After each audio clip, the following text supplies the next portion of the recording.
Morning to everyone out there watching. Thank you all for starting your day with us. So we start what's trending today with Nigeria's Civil Aviation Authority officially putting an end to airplane mode on flights altogether. So instead, all passengers will be made to turn off their phones completely during both takeoff and landing. So in a post on X, the Director of Public Affairs makes it crystal clear that all phones must be switched off, saying no more airplane mode until regulations are reviewed to reflect evolving situations. Hello everyone, welcome to my channel Telecast TV. I'm Miracle Angala. You're watching conversation about trending news in Nigeria. Ibon airline passenger to report to NCAA. Wike replied Amechi that his presidential attempt is dead on arrival. NCAA bans airplane mode on all flights. NYSC member attacked by vigilante group. A viral disturbing video about how an NYSC members were molested by vigilante group. 700 cars seized in FCT due to tinted glass. And never to watch to the end. Don't forget to hit the notification bell. Subscribe, like, comment, and share your thoughts. Don't miss trending videos. It comes after a similar announcement from the DG of the authority, Captain Chris Najomo, who pretty much said that the era of, quote, business as usual when it comes to traveling in Nigeria is over. The NCAA also saying that they're expecting Comfort Emanson and Ibom Air cabin crew at their offices today. They'll appear before the authority to discuss next steps on the investigation into this incident you see here. So, in a handful of countries, you actually don't need to turn on airplane mode anymore. You don't need to turn off your phone either when you're flying. You can leave it on. So, Rufai, I'll start with you. How are you reacting to this change from the NCAA? So what's the science behind it? Because I use my phone in the plane international. I chat, WhatsApp. In fact, I'm in the plane and I'm chatting with some people and they don't know I'm flying. So I don't know what the technology is behind it. And I think many people have also proved to us many times that this turning of phone thing is an archaic thing. But see, they are the ones in charge of the law, NCA. So let's listen to them, please. Be law abiding now.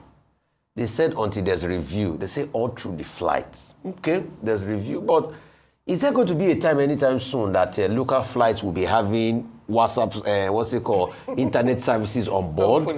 Maybe if that happens, maybe they will review. But they said there is subject to review. And I'm also happy that they are calling Comfort and Ibom Air because you cannot go with one side of a story. In fact, there's something called the danger of a single story. Yeah. So, and we saw that play out. And we need to hear the other side of the story. Was the Ibom Air hostess rude to Comfort? Could she have managed the situation better?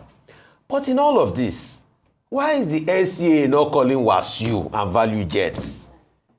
They're forgiving both of them, but they need to still call WASU and Value Jet for the investigation. Because we need to because it looks as if they've forgotten Kwamwan's case. We need to be, and please, we need them to also put a definitive stance as regards people staying in front of the plane and preventing the plane and carrying anything they want to carry on the plane. We must be able to test the content of the liquids that they are carrying on the plane or the flask that they want to carry on the plane. I might say this thing jokingly, but it's very serious. See, that's part of the unfairness we keep talking about. And I'm going to go out hard at NCA and Michael Achimogo. You can call Comfort and Ibom Air, but what about the WASU case that a lot of people are seeing as a form of terrorism and plane jacking? Are we not going to call on WASU? Are we not going to get further investigations? Is it kumbaya and over now? So they're just reprising the criticism. It was the criticism we said against the Comfort thing that they were so quick to dock Comfort in the prison and let WASU go free. It has started again. If you are starting another round of investigation, I don't see why WASU should not be attending those round of investigations. You must not be allowed to go off the hook like that. Do you know that historically in this plane jacking in this country, there was a plane jacking incident that happened. A film was made about it when some people were protesting MK Abiola's election. Those people were made to suffer. Hijack 93 for so many years. What WASU did was a hijack of the plane. They said he wasn't on the plane, though. Eh? That he wasn't out of the plane. When you are in front of the plane and you prevent a plane from moving and you prevent motion, You what is that? hijacked the runway. You hijacked the wrong way. You stayed in front of the plane. Either way. We are not saying what the pilot did was right, but WASU too should be called for investigation so that we are fair in this country. And Vimbai, I'll take your reaction to this as well. The NCAA making these comments. What's your take? Yeah. So Michael Achimugu of the NCAA was on Newsnight, I believe, last night, and his justification of this new regulation was that not all aircrafts in Nigeria are compatible with the ability to do flight mode, or they're not as modern as elsewhere in the world, where most aircrafts have now evolved to a place where you can just go on flight mode or whatever it is. So he said to avoid an instance where we're having selective rules for selective aircrafts and confusing passengers, let's just make it a broad regulation for all, which I suppose in the context of this might make sense. But again, it goes back to the conversation we've been having repetitively about this issue and other issues, is that we like to address symptoms of the problems. The problem is not whether people should be on flight mode or whether their phones should be switched off. It's number one, the enforcement of regulations.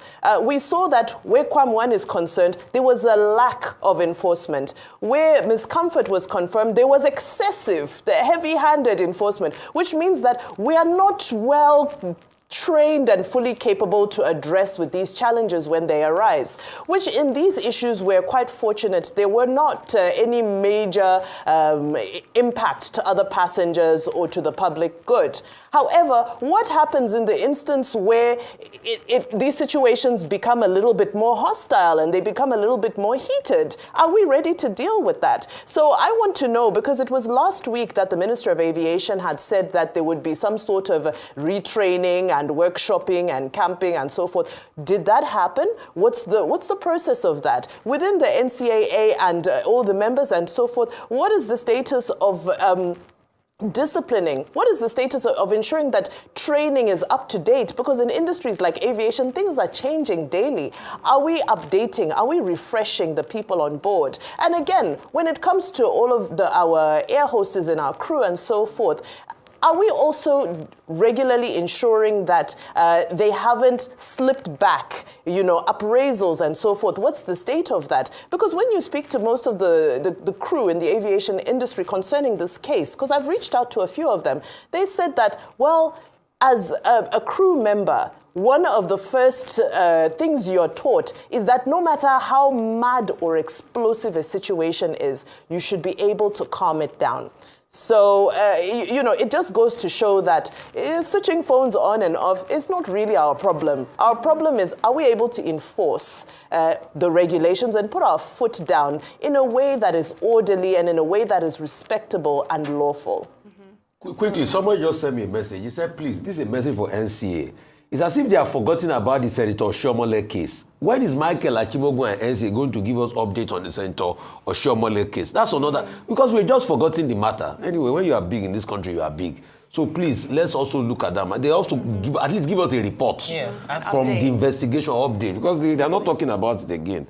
Sorry. Absolutely. All right, can I just say something? So, first of all, I want to say that the NCAA and Michael Achimugu in particular have done really well, not just in this matter, but because I must give them kudos. We have seen some form of sanity, especially when it has to do with timing, compensation. So I want to give them their flowers this morning. But also, very importantly, yes, for whatever reason, I think it's important to also clarify that they said critical aspects of takeoff and landing. So in the course of the flight, there are times when you see the sign say it's safe for you to then put it on flight mode, and then when you're about to land, you turn off your phone.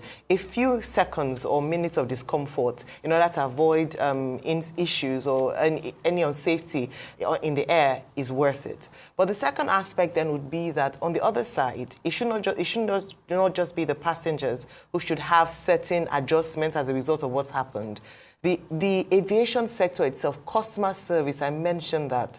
A lot of Nigerians who talk about the bad experiences they face at the airports in, engaging right from the counter where you go to check in, even right from the people who help you with your luggage in. I know it's a Nigeria-wide, sensitivity in terms of customer service, and we really need to do something about it, the way we treat ourselves. And in a story later on, we'll see how jungle justice is applied, shame and embarrassment is the way to go, and there's this am I your mate kind of thing. When you're serving people, the customer often is always right. And that's the approach that's supposed to be taken. So I'm hoping that this would also trigger a change in the mode of operation of airport staff so that we can have a standardized airport. The aviation sector is on the way forward. Let them ensure that all aspects are looked into and the Nigerians have a better experience when flying. Absolutely. We all would love better experiences when flying.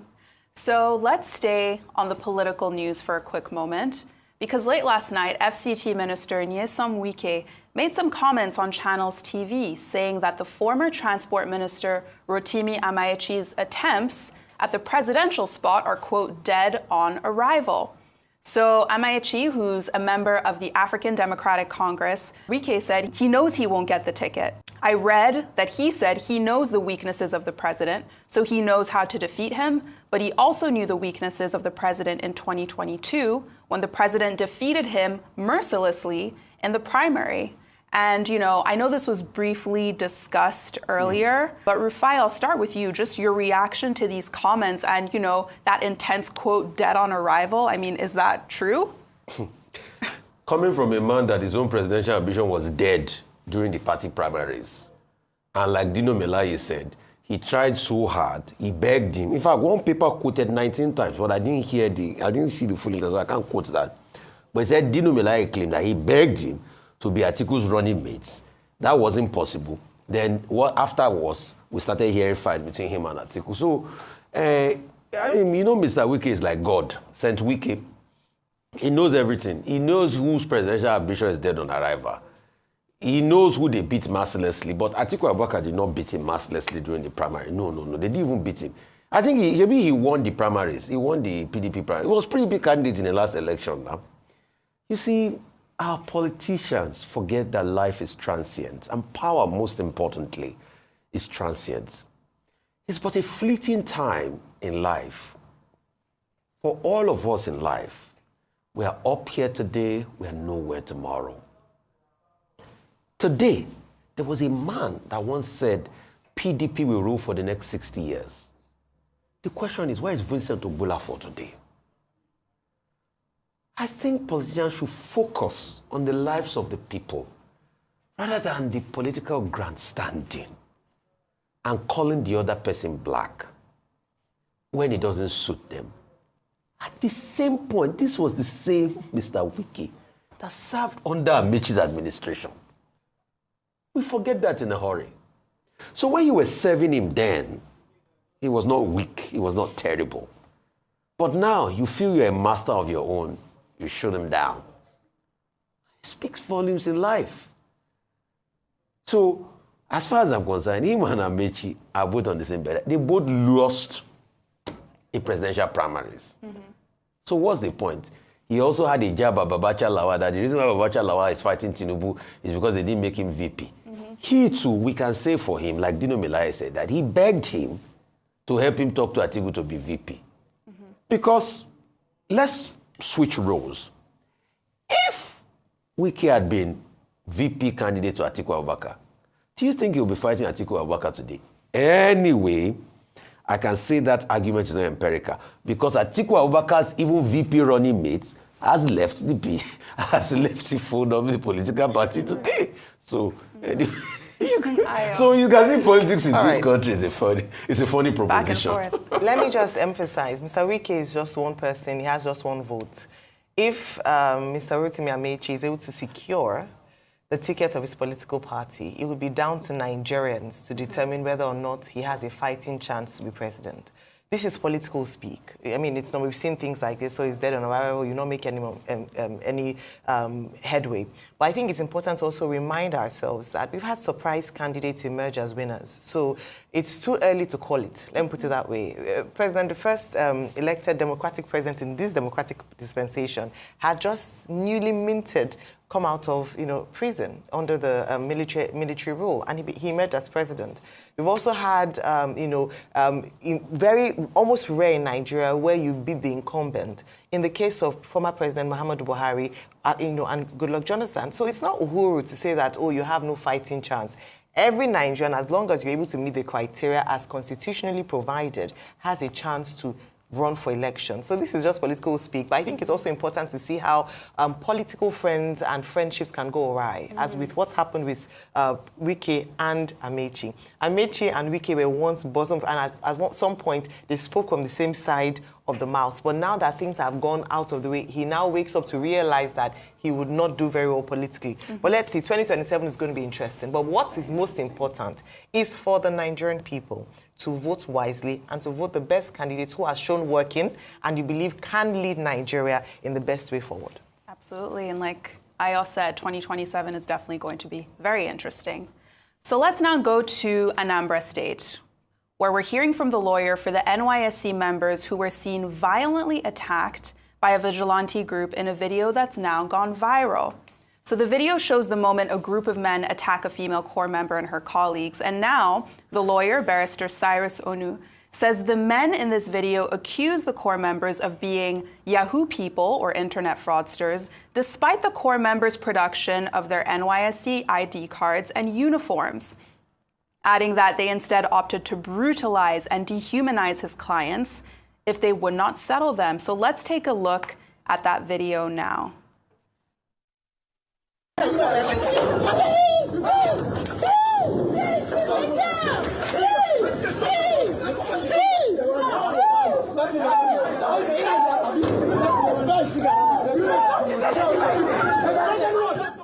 So the Anambra state government says they have identified, arrested, and detained the members of the vigilante group, but the state government's account of these events was slightly different. Instead, they said that this vigilante group barged into this compound thinking they were pursuing criminals.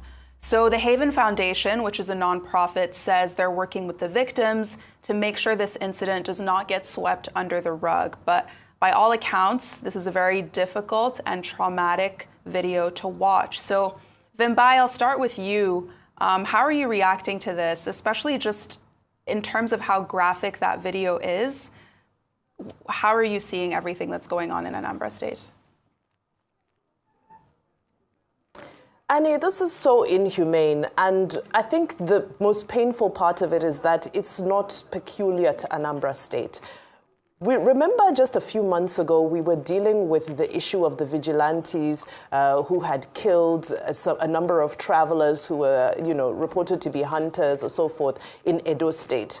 The occurrences of vigilantes using excessive force continue to happen in spats around the country. It takes us back to several issues. Number one, earlier when we discussed what happened in Katsina, we spoke about self-help.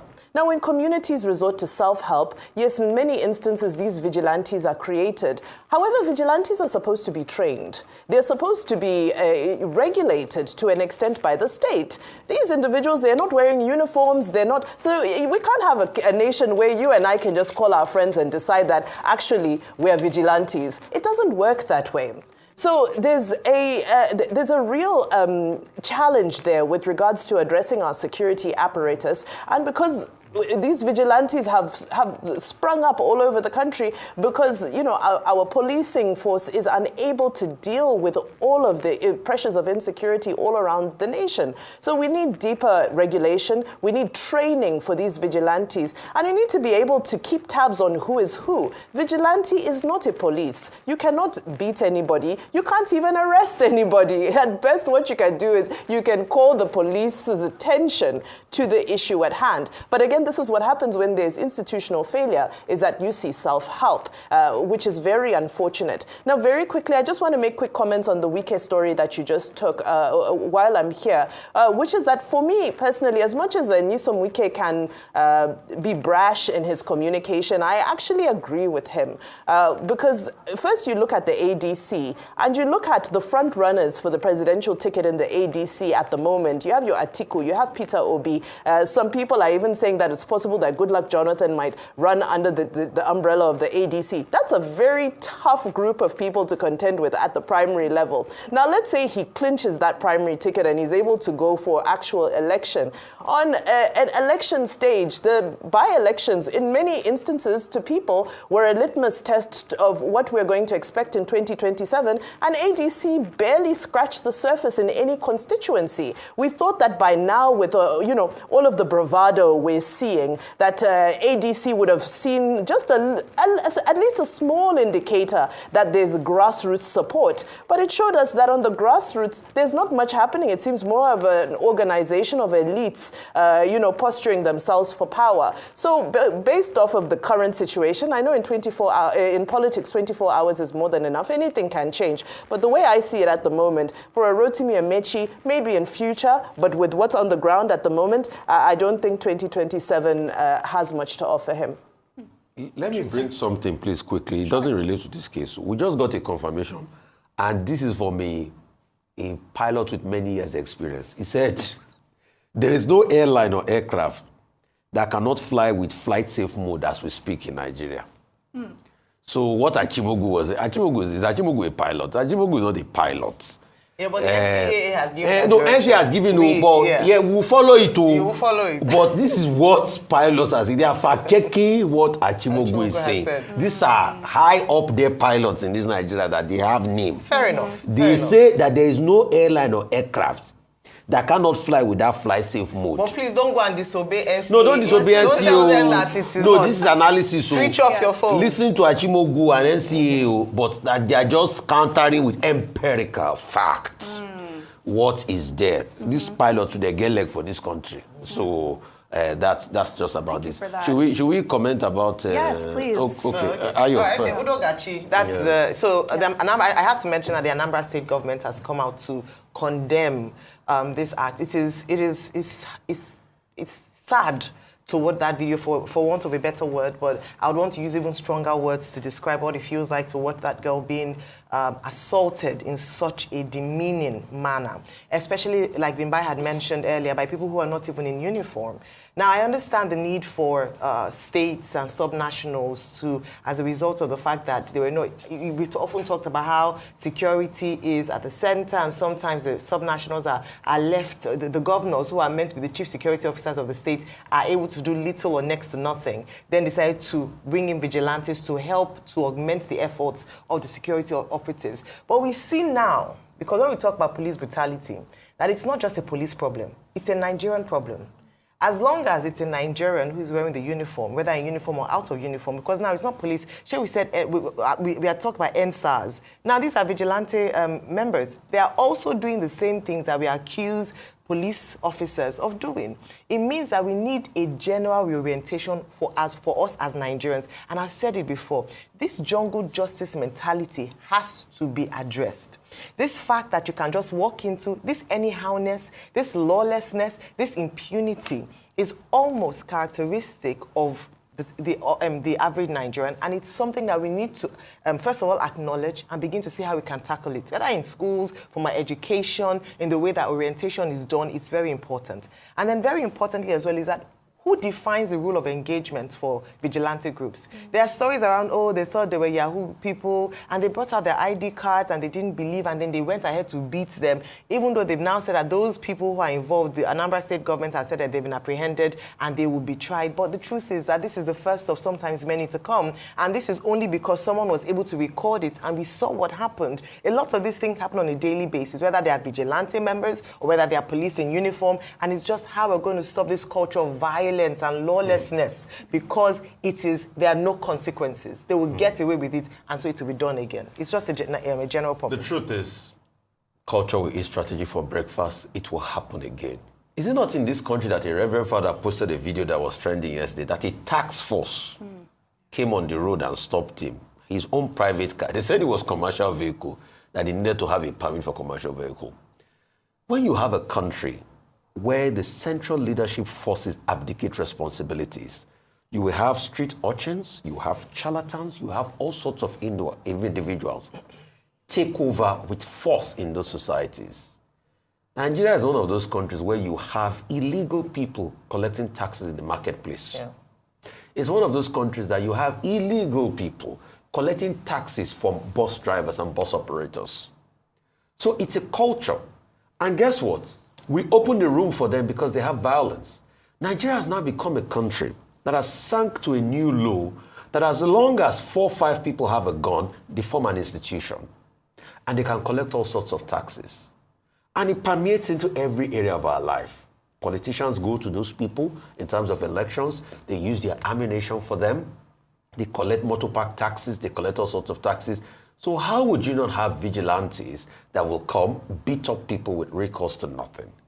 So it's a systemic problem that has permeated into every area of our life. And it even goes back to the mentality of the people. And yes, at some point in this country, they used to burn people with tire. Jungle justice was rife. Yeah. It happened in this Lagos. People used to see dead body of people that were burnt up. They will put their neck inside the tire and turn them and light fire on them. Mm-hmm. So that's the kind of country. I mean, God bless his soul, my colleague Dan Foster of blessed memory, he said the first time he first got into Nigeria, he was coming in. Mm-hmm. When he was driving around the Oshodi, right, he saw a dead body of somebody. Probably the person had been beaten out of jungle justice on the floor. So that's what Nigeria is. Like you said, reorientation, number 1. Number 2, the full wrath of the law must take effect. But you'll be surprised that some in high places will still shield these vigilante people because they are using them. Right. Who gave them the right to carry those guns in the first place? Mm-hmm. And, you know, as we've all been talking about the security challenges, we're also seeing attempts to make Abuja safer, with the government there saying it has impounded or seized about 700 cars for offenses, including the use of fake number plates, illegally tinted windows, and other traffic violations.